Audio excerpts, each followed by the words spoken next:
Welcome to the Slop Farm. Enjoy the video.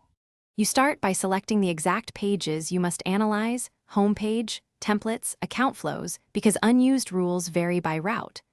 Open Chrome DevTools or a headless browser and disable cache and service workers so results are deterministic.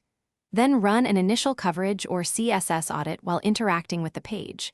Click Menus, Open Modals, Submit Forms.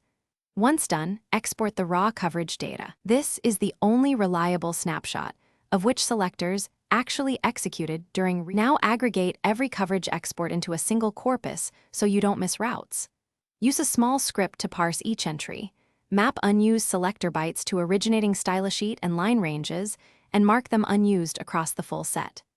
Make sure to separate vendor and framework bundles because they often appear unused but are required at runtime. Once mapped, categorize rules as static unused, conditionally used, or injected dynamically.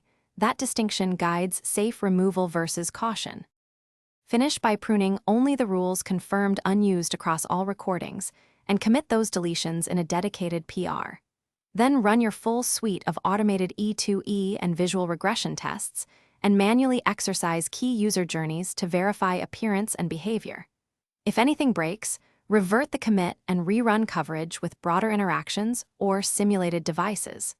A single troubleshooting tip: if layout shifts appear, inspect computed styles to find cascade or specificity issues before deleting more.